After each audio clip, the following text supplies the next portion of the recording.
Hello and welcome to today's historic best of 3 deck tech and gameplay video on a deck that I call Cute Ramp. Cute Ramp is a ramp deck, as you would imagine from the name, that besides using cards like Llanowar Elves and Elvish Mystics to ramp stuff early on, our primary little cute ramp strategy are 4 copies of Cleansing Wildfire and Geomancer's Gambit, which, if you happen to not know, if you say go to use either one of these cards on an indestructible land, like our Darksteel Citadels, Cascading Cataracts, or Slagwoods Bridge, any copy of those, you target the land, and because it's indestructible, it can't be destroyed, but the card doesn't fizzle. So you get to basically have a rampant growth, kind of, in red, with an additional upside of replacing itself. Or in the case of the Geomancer's Gambit, but also the land you find comes into play untapped. And what we're trying to ramp into is usually an Ugin, which I believe is the premier ramp target in Historic, personally. We're also not afraid to ramp into a Nissa who shakes the world early on, as it allows us to animate all of our lands, really, but in particular our indestructible lands, to make little 3/3 indestructible armies to apply pressure to our opponent's face. We also run 2 copies of Awakening of Vitu-Ghazi for much the same reason, except that, Vitu-Ghazi is in fact bigger than Nissa's little small-time elementals. Everything else in the deck is sort of tools designed to make sure that we can actually accomplish our goal without dying or running out of steam. Things like Courser is like a low-key all-star that also got introduced in the most recent anthology, with allowing us to peel lands off the top and to gain some lands, to gain some life when we play lands, which is nice against aggro decks. The rest of the deck is pretty self-explanatory. Sideboard, equally self-explanatory. Damping Spheres, we have these in here for the new kid on the block that is Mono Green Devotion. And really, if the occasional Storm deck, or maybe even if you're like particularly scared, you can also run it against like Phoenix decks. We have 2 copies of Angers and an additional Storm's Wrath as basically sweepers if we need them. Ferocidon against opposing life gain decks. Another Courser so that we can get more life gain. Clothis can be either life gain or graveyard hate. Shatterstorm for the loads of artifact decks around, and we have 2 Chandra Awakened Inferno as a way to help against control decks that are very counter heavy. And that is the basics of the list. Don't forget to like the video if you'd like to subscribe if you like my grab bag of content and would like to see more in the future. And if you have any sort of questions like, hey, I don't have X, what about Y?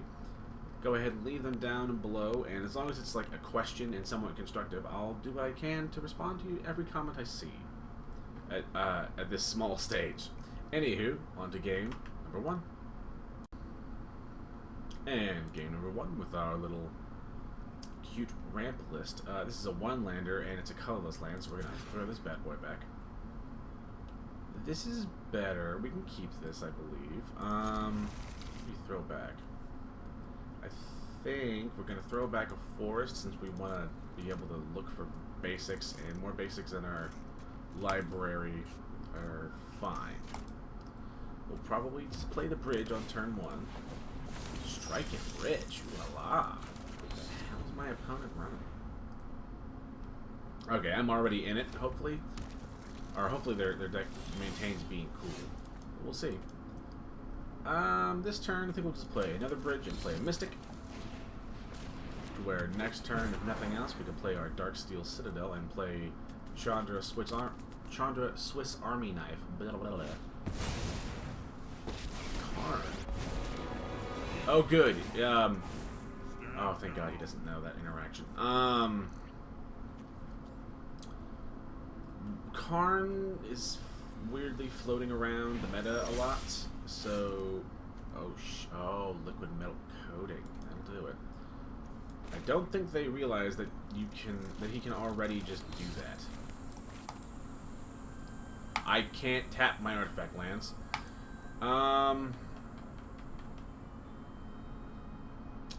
So yeah.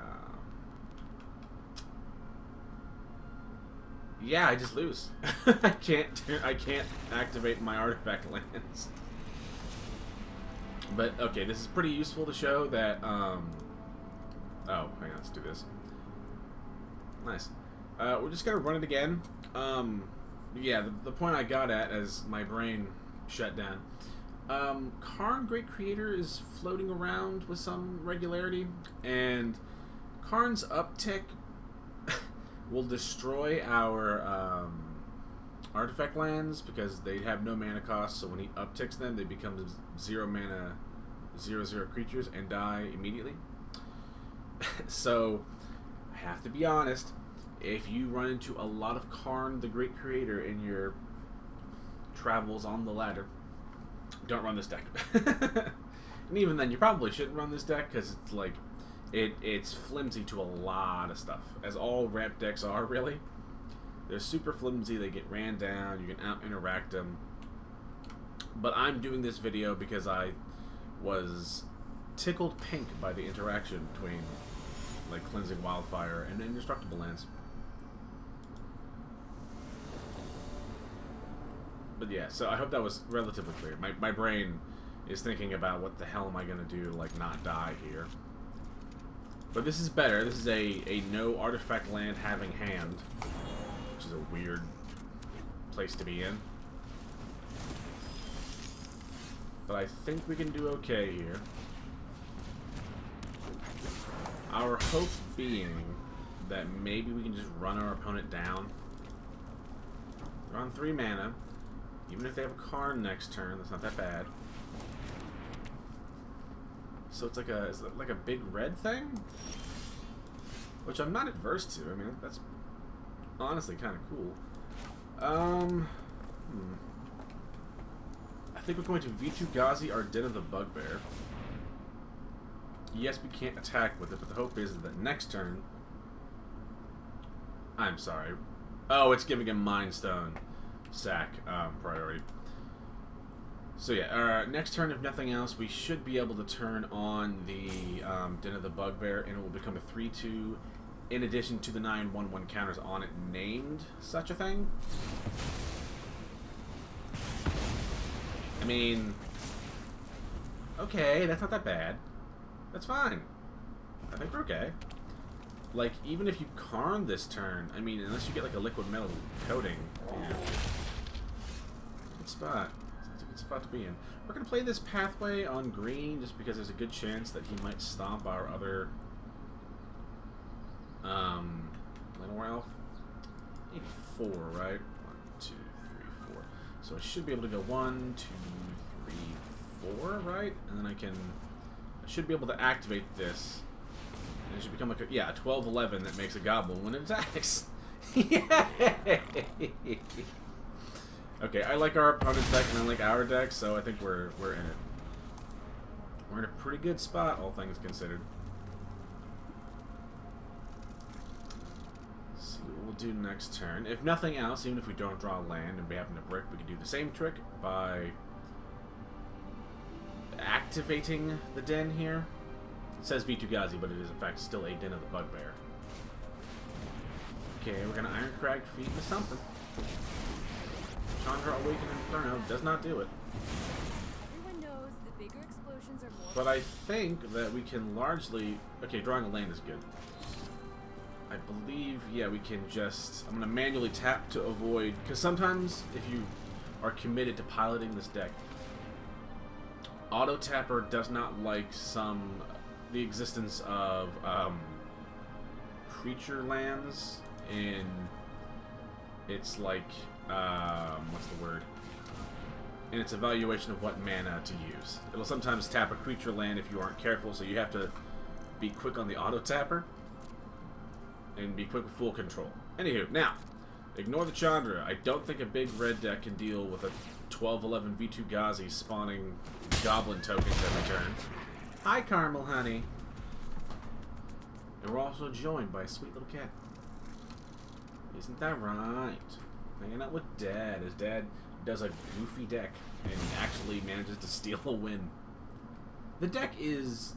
It's not, like... How do I word this? it technically works. Like, it's not like it doesn't work at all or something like that. But it does need some, like, a particular metagame in order to, like, sort of thrive. I don't think we need to, well,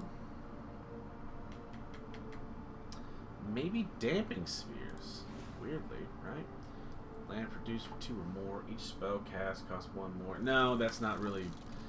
I imagine the Iron Crag's the only ritual they have, so we're just gonna run it again. I think that's the, like, appropriate play.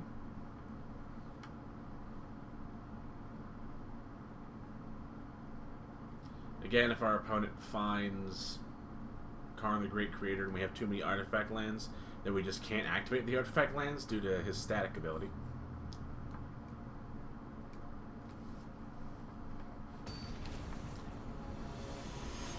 But if we don't, and we just draw like a little more, air quotes, traditional ramp thing, then we can like largely kind of ignore him, our opponent, and just like bonk him in the head.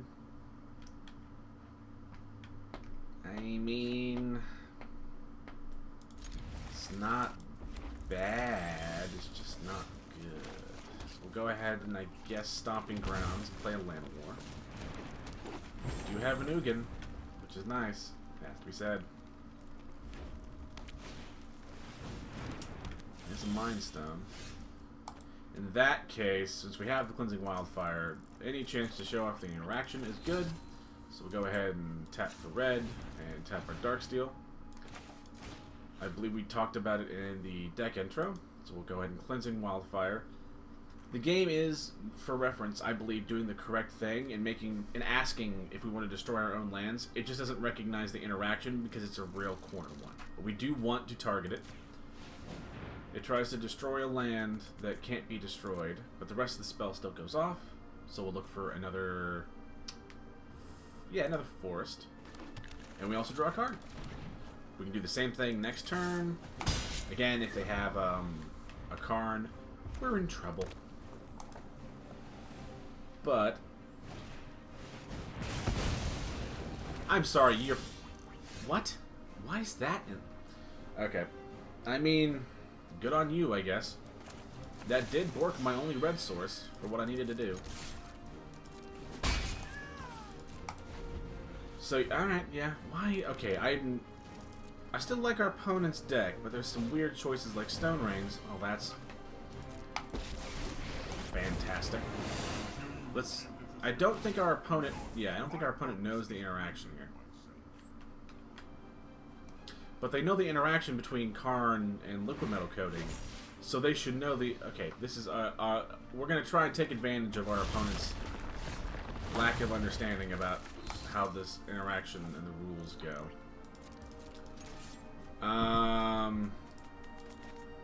Honestly, we're probably just dead.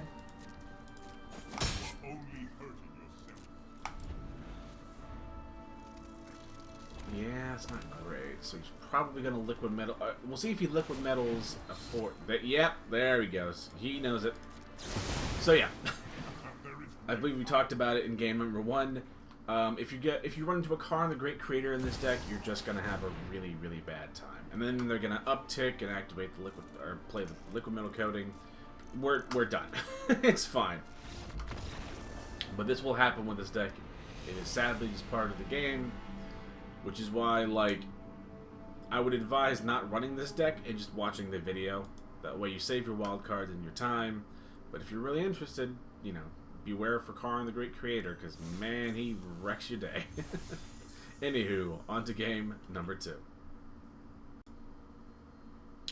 And game number 2 with our little cute ramp list. It's got 4 lands, 3 spells. We got an Ugin and some interaction early on.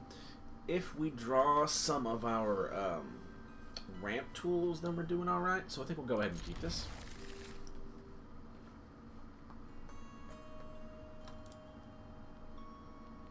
I'm assuming the cat's gonna like walk over to where pets go, as a lot of pets do have an entry animation.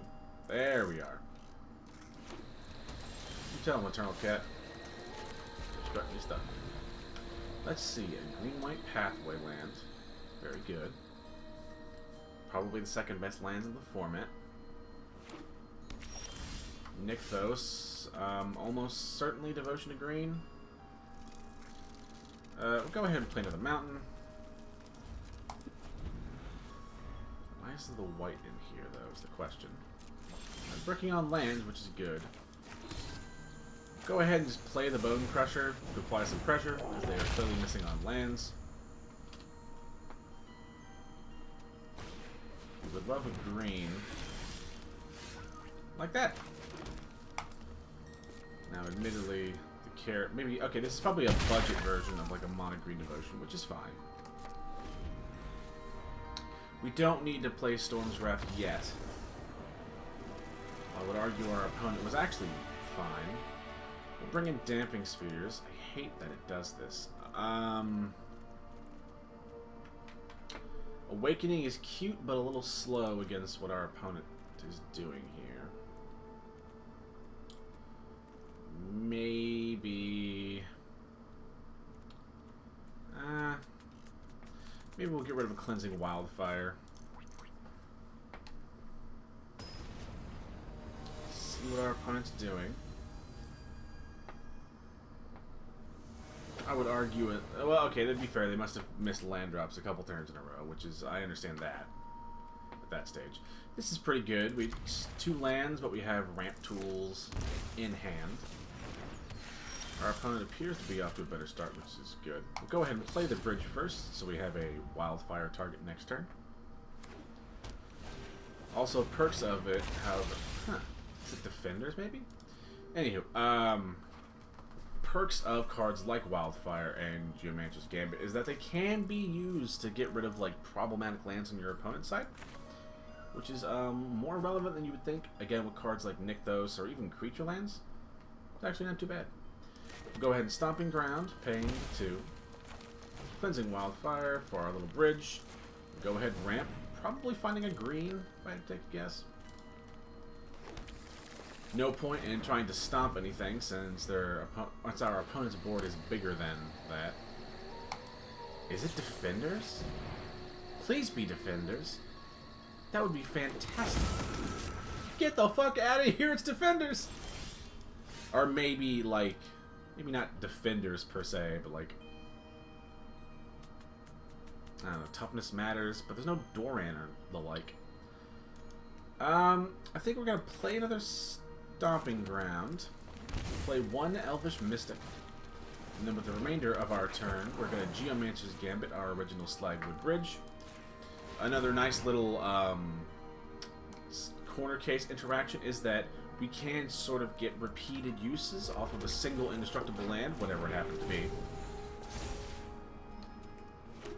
We're in an okay spot here. I mean, okay, I guess if you want to Skyclave down a mana dork, that's fair. Oh, I didn't even see the Nykthos there. I think we'll play the Pathway on red. We will play a Chandra. Also play a Llanowar Elf. We're going to uptick to gain 2 mana, and we're going to Geomancer's Gambit away their Nykthos. Anything to keep them off this excess mana. How much mana? I mean, they can't attack. Well, they can attack technically, but not enough to kill at this stage. Let's see. Next turn will be on 1, 2, 3, 4, 5, 6. We have been on, well, 7. Right? 1, 2, 3, 4, 5, 6, 7. We're going to play land, play Ugin, and we're going to down tick for 3 and ruin their whole careers. Proof. This is a good game to show proof of why Ugin is, without a doubt, the best ramp target in the format, in my humble opinion. The biggest thing on their board is 3 mana, so we're going to go ahead and down tick, exiling each colored permanent with 3 mana value or less. Yes, we lose our own Llanowar Elves, but very clearly that was worth it for the amount of impact we did on our opponent's board. They could immediately kill it, but... But proof that if a meta's real mid-rangey, or even like mid-rangey sometimes control-y, then this deck can do pretty good, because it sort of preys on decks that, like, are a little slow and dirtily and are focused a lot with, like, what's the word? How do I word this? It does good against decks that care more about individual value than, like, trying to really disrupt our deck. This deck crumbles to disruption and thrives when there isn't really any that much of it. Or isn't that much of it. I think we'll keep it, we'll call it for the day, as my brain begins to totally sputter. Thank you all for watching. Pardon my rambling nature. For some reason, I'm just struggling today. Remember to like the video if you liked it. Subscribe if you would like to see more of my grab bag of content, as I have some interesting, very off-the-wall ideas for videos coming up in the near future. So keep an eye out for that. And if you have a comment, as long as it's, like, constructive and, like, you know, something that makes sense to respond to, leave it down below and I'll do what I can to respond back to you. Thank you, have a great day, and stay warm out there. Bye-bye.